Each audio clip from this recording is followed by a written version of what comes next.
Good night, everyone. It's Marie again. I'm here with another message for you. Good night.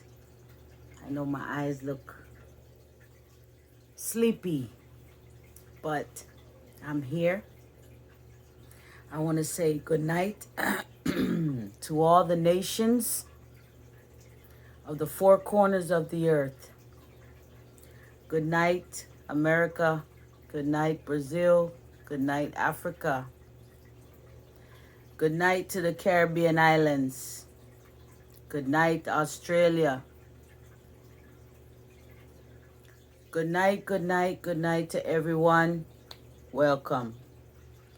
Tonight, I want to talk about funeral homes in Jamaica.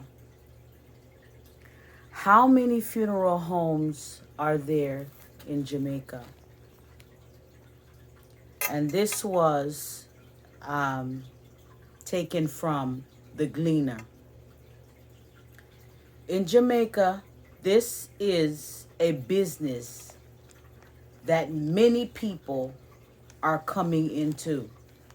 10 years ago, there were perhaps 15 to 20 funeral homes in Kingston and St. Andrew. Now there are more than 170 funeral homes due to the fact that the Jamaican laws governing funeral services are backwards, says Roman. This was November 2015 when Scott Roman reported his findings. Scott Roman is among the young generation of funeral directors in Jamaica, having been born into the Romans funeral home family with its respected tradition of offering the best in the business to the clients. However, Roman told the Gleaner, the funeral market is becoming an attractive one because of low barriers to entry. In Jamaica, this is a business that many people are coming into.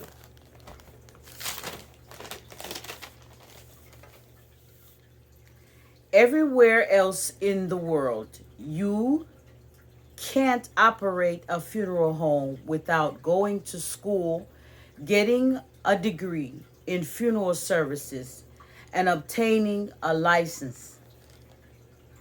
In Jamaica, we neither have the schooling nor the licensing procedures, so anyone can open a funeral home, according to Scott Roman. Roman also pointed out that of the more than 170 funeral homes in the corporate area, only 6 have licensed embalmers and funeral directors who went abroad to receive training and pass licensing requirements in the United States. The Ministry of Health is developing a licensing procedure that is expected to form part of a regulatory framework for the funeral industry. Former Health Minister Dr. Fenton Ferguson had argued that there were too many players in the industry, and there was need to ensure that proper public health standards were being maintained.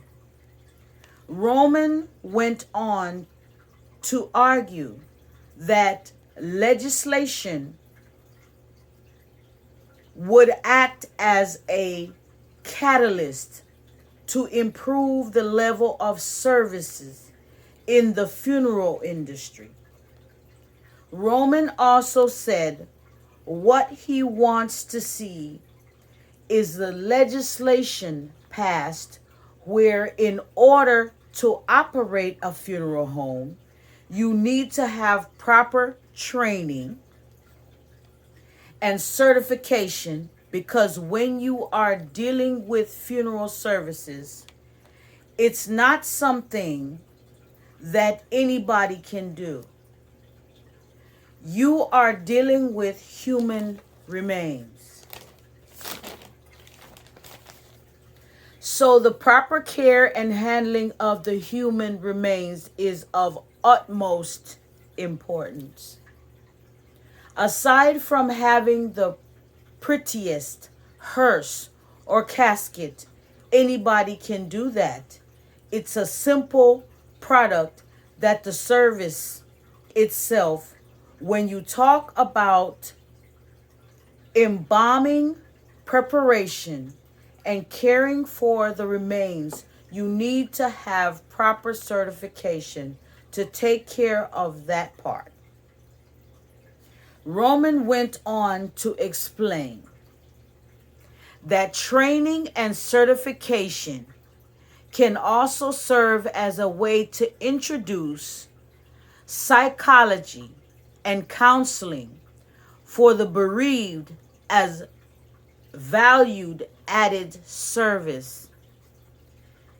He said technology can also drive improvements in the industry with the provisions of internet and video streaming services.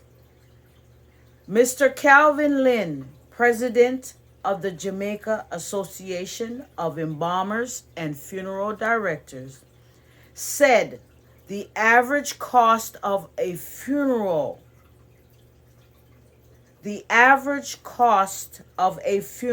among members of the association is $300,000 as of January 2020.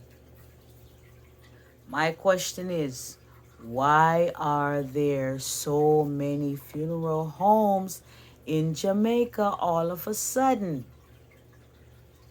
Why is there such a spike in the amount of funeral homes that we have on the island of Jamaica? Marie wants to know. Yes, I have questions. I always have questions. And I would like some answers. Could it be that the crime rate has gotten so high in Jamaica, and the fact that you don't have to have a license to own a funeral home or operate a funeral home, could that correlation be the reason why there are so much more funeral homes in Jamaica now than there were before? Inquiry minds want to know. Inquiry minds want to know. How is it that the average citizen in Jamaica can all of a sudden afford a funeral home? 170 funeral homes on the island. Oh, and it's growing. It's probably more than that now, since the Gleaner had put out this article. So, that's the question. Why are there so many funeral homes?